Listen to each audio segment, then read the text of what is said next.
So apparently, I'm not the only one who finds worship irritating, even hateful. I received emails and messages from several people who said they find a bunch of things really problematic in worship. So today, I decided to revisit things I hate in worship with Things I Hate in Worship, Volume 2. Stick around and I'll tell you about it today on Coffee with Coach.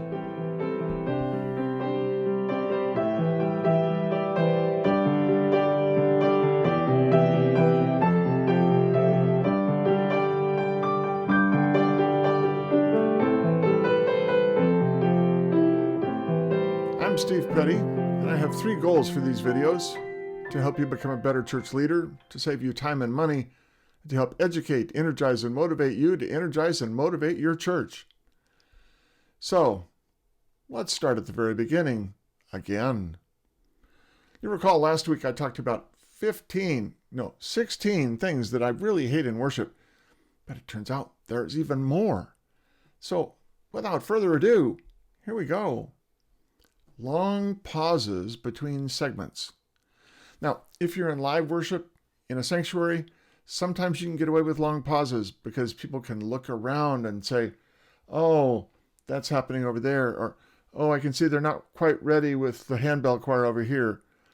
But if you're in online worship and there's pauses and the camera's stuck in one place, you go, "Did my feed just freeze? Did something happen that I can't see? What's going on?"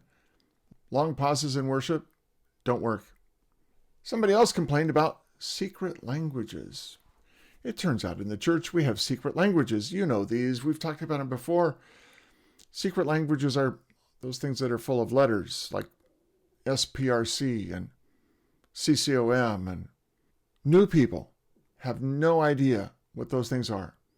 You start talking about all those letter acronyms, and people go like, "Is this a secret society? I don't know what these things are. Help me, help me, help me." And there's nobody there to help them because you're right in the middle of worship. Also, everybody in your congregation who's been there for 30 years probably knows what the doxology is and maybe even the Gloria Patri. But that new family that's never ever been to church and decided this is the Sunday they're going to try it, and all it says is doxology, and all of a sudden everybody stands and sings, you may think that's cool. They think that's scary. They don't know what those words are. They don't know what that hymn tune is. They don't know what a doxology is. We think it's something about professors who study doxology. They don't know. So if you're going to have a doxology, maybe you say something else like, "Praise God from whom all blessings flow," and you print the words in the bulletin or on the screen so everybody can sing it. Make it easy for them, but don't use magical words anymore. It doesn't work. Also, there were a whole bunch of issues around hymns. Now, hymnody has changed. Many churches have gone to using bands. Bands are different than hymns. Hymns are something you play on the piano or on the organ. And singing old hymns can be a problem too. Now, again, your congregation that's been there for 40 years knows that their favorite hymn is "How Great Thou Art." They all know that. They all know probably all the verses. But that new family that just came in, they don't know what number 77 is. They have no clue. And so when everybody starts singing these words, they mean something to somebody, but they may not mean everything to them. Now, "How Great Thou Art" is a good hymn. Don't get me wrong. I love it. But there are hymns that are a little bit off-putting. Do we really want to sing "There is a fountain filled with blood" with children in the worship service? Filled from Emmanuel's veins? I mean, really? So you have to be careful when using hymns anymore, especially if you want to attract and keep younger families. So, some clues. People hate it when we sing too many hymns, especially hymns that are not familiar to them. 2 hymns is probably okay. Make sure 1 is somewhat familiar. Maybe 3 at the outside, but be careful with 3. If you're going to sing 3, be careful with how many verses you sing. Generally, 3 verses of any hymn is more than enough. 4, 5, 6 verses? Okay, come on. There are 13 verses to Holy, Holy, Holy. Don't sing them all. But keep it quick and short and teach people how to sing. 3 verses of any hymn is plenty. Also, sing the tunes up to tempo. I cannot tell you how many times I've been to worship service and a wonderful organist is playing the hymns entirely too slow. Don't let them get away with that. There's an appropriate tempo for every tune in the hymnal. Use the appropriate tempo. How the Green Blade Riseth is a dance. It's got to go quickly.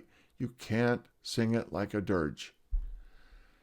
Singing hymns slowly is a problem, but singing hymns at a tempo that gradually slows and slows and slows is another problem, a very distinct kind of problem, but it's wearisome.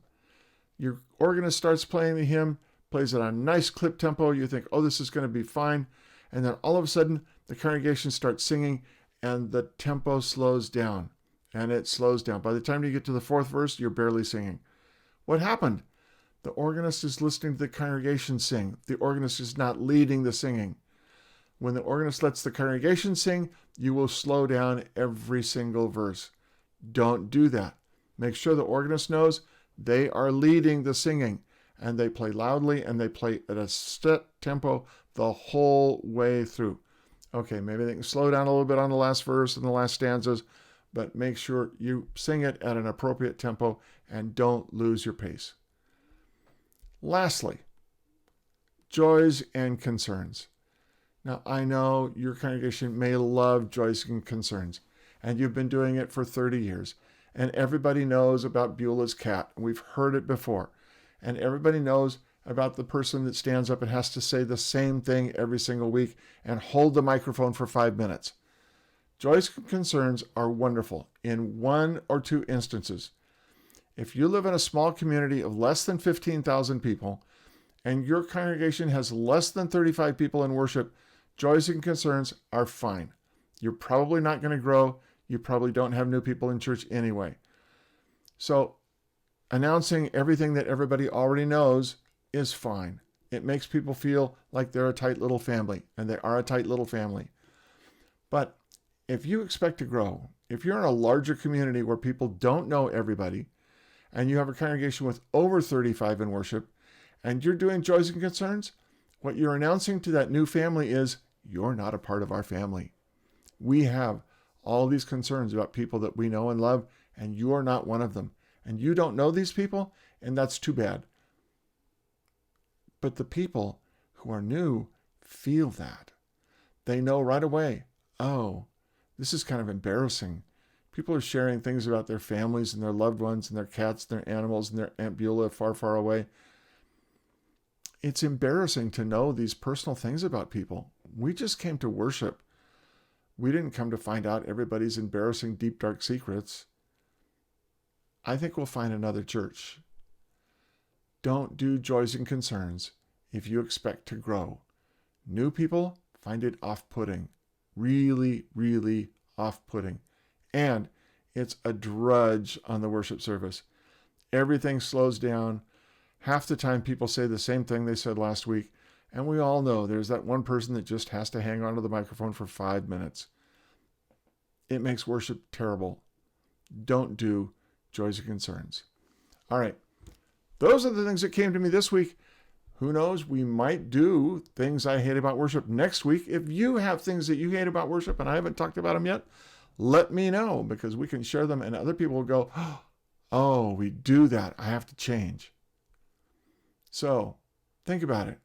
What do you hate about worship? And of those things I mentioned, think about fixing those, because you too can worship better and have a more attractive worship service that will attract new young families. You can, really. I believe in you. Okay, so if you find these videos helpful, I hope you would subscribe down there. And as I said, if you have comments or if you have hymn concerns or worship concerns you'd like to share, send me an email or comment down below. I love to read those. And keep your eyes open. We're going to get the Caffeinated Pulpit up sooner than you think. Next week, more things I did that worked for me. Have a great week. See you next week on Coffee with Coach.